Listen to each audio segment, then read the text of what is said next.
Hi, I'm Lindsay Keeley with PAWsitive Choices, and in this video, we're going to be talking about a way that you can help children transition back from digital distance learning to in-person learning.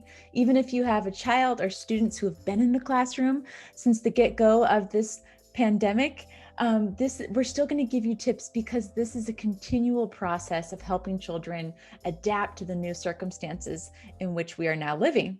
So in this series, we're going to be giving different tips, each one. And the first tip of the series is about breathing, calming yourself and helping your brain feel calm and settled.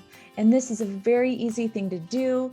And just to help children kind of take a check-in, take a temperature of where their body's at. And this is something that even adults can do. We can model for children. So as we think about our brain, and as we think about maybe, you can teach to children, this is your brain. And when you wake up in the morning, maybe you're eating pancakes and you are feeling great. But then there's things that happen in our day that can kind of make our brain feel mixed up. It can kind of be hard for us to think clearly, or maybe we get really worried or angry or sad. And it's okay to feel these things. In fact, anger and sadness and frustration, these are all important emotions for us to understand. And there's something else we can do when these feelings feel really big and really hard to handle. And what that is we can use breathing skills.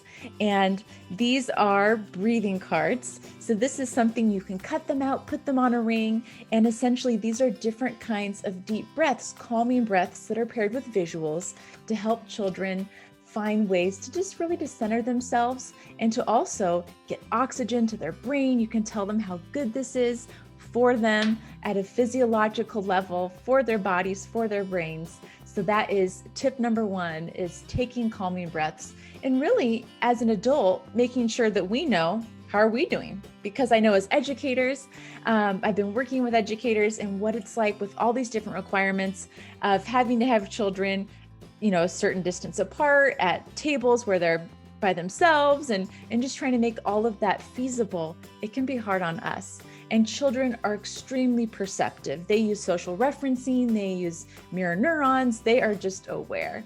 I know it can seem like maybe they don't know what's going on, but we are wired to perceive how other humans are feeling and doing around us. And so what's really helpful, rather than to put on a happy face and pretend that everything's okay, what we can do instead is we can just narrate for them. And we can say things like, oh man, right now my brain feels kind of mixed up.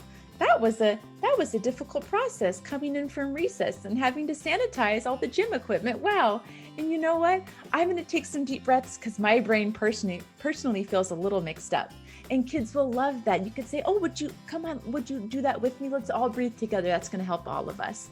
Likewise, as you are working with children, whether you're a teacher in the classroom, if you have your own children and you are in Target and you can see there's frustration, just doing a check-in and saying, how are you feeling? Does your brain feel a little mixed up? How about let's take some breaths together? It's normal to feel that way. Let's do some breaths. What breath would you like to do? And as soon as we give children a choice, as soon as we engage their prefrontal cortex, this is my awesome brain model. As soon as we ask them to make a choice, that is engaging the critical thinking part of their brain. So even if they are really upset, they are in the midst of some big feelings. As soon as we say, oh, what kind of breath would you like to do? And with PAWsitive Choices, we'll put a link in the comment section of a video that goes over all the different kinds of calming breaths by asking them what breath would you like to choose. That engages their prefrontal cortex. Another thing too is asking them, how are you feeling? Studies and research shows that when people are simply asked to name how they're feeling, that can have huge physiological effects on their ability to recenter themselves, to again, engage that critical thinking part of their brain, to be able to say, man, that was hectic. That was kind of stressful when we went into Target or when we were coming back from recess into the classroom. How are you feeling? And by simply doing that, when a child is experiencing those big emotions, that can recenter themselves. And so as you go on, whether this is your first day of in-person learning or just another day of this very challenging season that we're all in, consider stopping and taking a temperature, taking a check-in on yourself. How am I feeling? How can I incorporate some deep calming breaths? And how can I narrate that and model that for the children around me by saying, hey, let's do some breathing together. This is going to help our brain. So I hope that you have a wonderful week back to school if that is the situation that you're in. And I look forward to seeing you next week as we dive into more tips for making transitions smoother and helping our brains feel more calm and in control. Thanks so much for watching. We'll catch you in the next video. Bye-bye.